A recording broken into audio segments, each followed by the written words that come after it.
Alright, welcome back to the channel, and today we're going to be taking a look at the Paladin, kind of giving a little bit of an overall guide for it, as well as looking at leveling a Paladin in WoW Classic, specifically geared towards the upcoming WoW Classic hardcore servers that are supposed to release in a little over a week.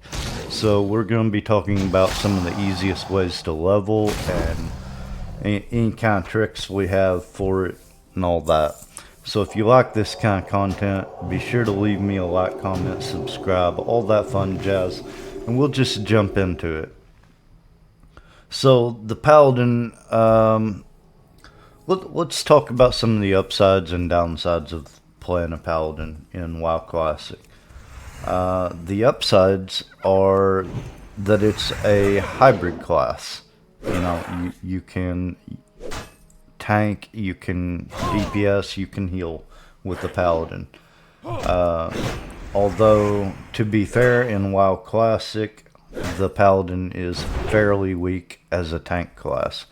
And at the end game, there are several boss fights that require you to be able to taunt back and forth, and the Paladin has no taunt whatsoever in WoW Classic, so they kind of struggle in the end game as tanks, but they are viable as DPS and healers throughout the entire game. As far as any other strengths I have, you have the ability to heal yourself and keep going. Gives you a huge advantage over, like, the warrior. In particular, when it comes to leveling, you can spend more time fighting and less time getting your health and mana back, usually on a Paladin. So you can actually level pretty fast as a Paladin. The downsides, you are still somewhat gear dependent, not near as bad as the warrior, but definitely need to be looking at upgrading your weapon at the very least every few levels. Another downside of the Paladin is pretty much all of their damage early game is single target. You're not really going to have the tools to pull an entire room and clear it early on. Just because mana management becomes a real issue when you're spec'd into and using consecration in your build while you're trying to level. So until level 38, when you get Seal of Wisdom, is when that becomes more viable. But early game, I mean, it's pretty much all single target. That being said, the Paladin does do pretty well leveling single target. You have a lot of tools at your disposal. You have the single target stun, which I just use, Hammer of Justice, that will, definitely help you stay alive. You have the Paladin's Bubble. I can't even remember the name of the ability right now. It's Divine something at lower levels, and yeah. But Paladin Bubble going to help keep you alive. You've got Lay on Hands as an emergency, just full health, get your health back, even though it does take all of your mana. You have Blessings. You've got Blessing of Might, Blessing of Wisdom.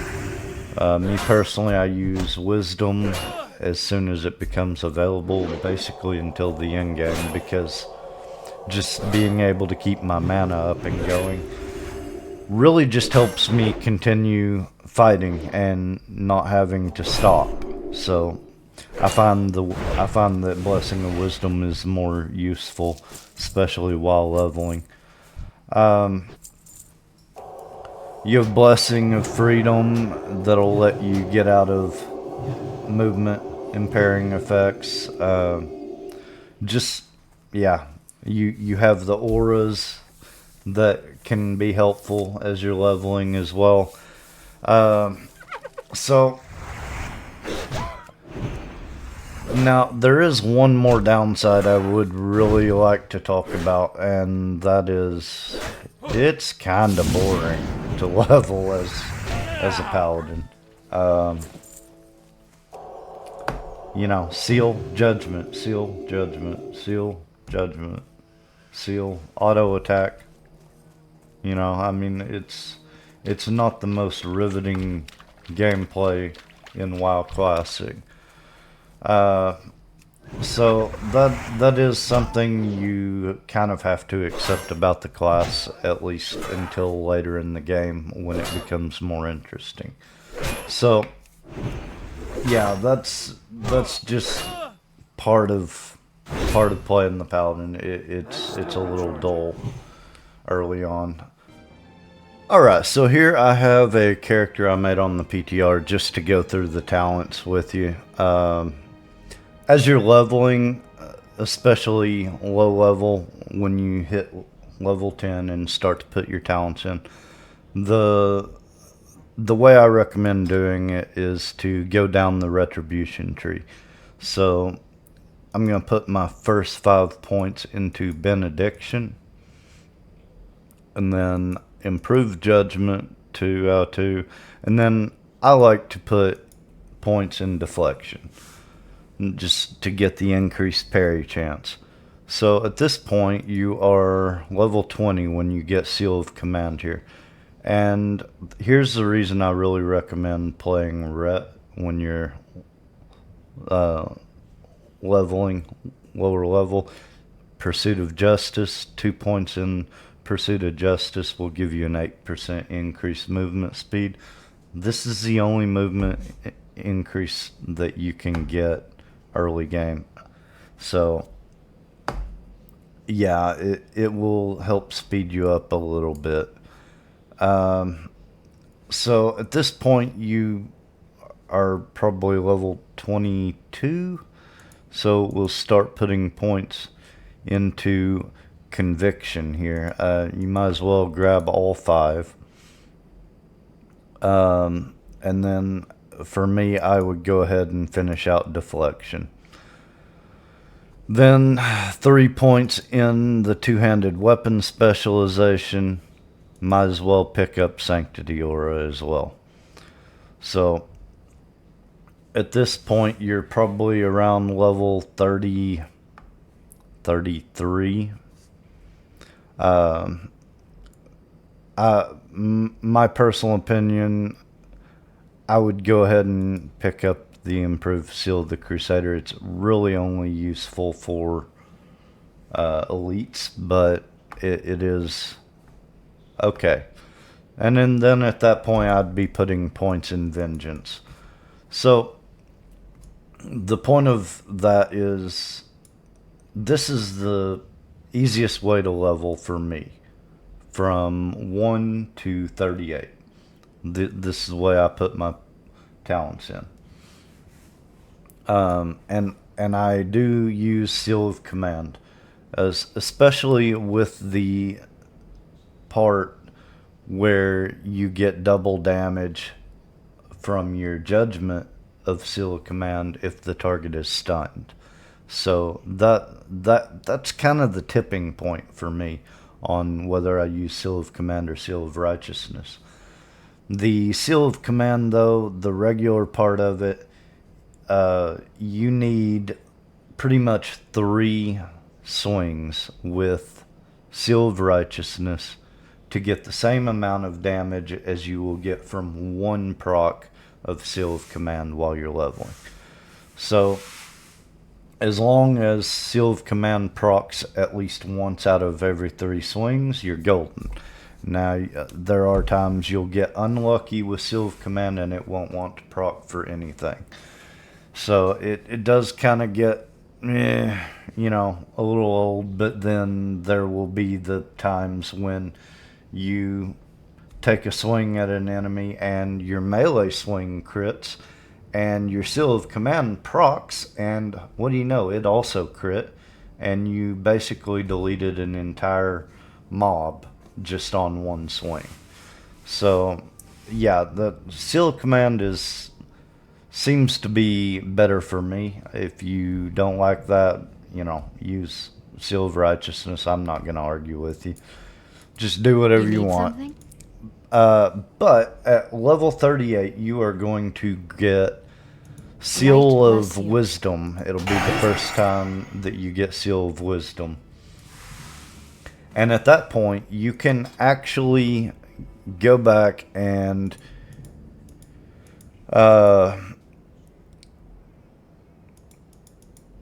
pick up Consecration.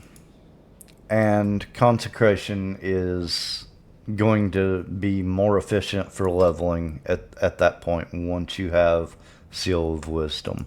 So I go into the Holy Tree, put points in down until I have Consecration, and then start moving into the Prot Tree. And there I've got 10 points in Prot now. So that's going to be putting you around, level 20, no, 31. Yeah. So once you get Seal of Wisdom, this is kind of what your talents will look like for, switching over to the Prot Tree. So at that point, though, it becomes more efficient to go ahead and swap over to the Prot with Consecration. That way you can pull big groups of mobs, run Seal of Wisdom to keep your mana up to where you don't have to drink after every fight, and have enough mana to heal yourself after doing bigger pulls like that. And that'll keep you leveling faster. The only other thing I really wanted to talk about on the Paladin leveling guide is your gear and what stats you want to get on your gear while you're leveling. I'd say what you really want is strength, stam, and then intellect as well. And then if you happen to get some gear that has agility on it, great. Agility's going to help out with your crit and your armor, but I would focus on strength, stam, and intellect. And I wouldn't totally devote myself to either one, strength or intellect. I find a mix of the two usually serves me best as I'm leveling. You do want some intellect to increase your mana pool. You do want the strength to increase your damage. So usually as you're leveling, you're not going to have just a ton of choices in gear that drops. So just take the best of what you can get, basically. And that's all I've got for you on the Paladin, really. There's not really a lot that you're going to get with a Paladin. There's not really any tips or tricks specific to the Paladin all that much, other than I would say most people don't know about the Judgment of Command, and that when you stun a target and then judge your Seal of Command, it does double damage. I see a lot of people that don't seem to know that. But that's all I've got for you on the Paladin today. I hope you found something in this that would help you. Leave me a comment down below. Let me know what you think about it. And just leave me a like, comment, subscribe, all of that. And I'll see you in the next one.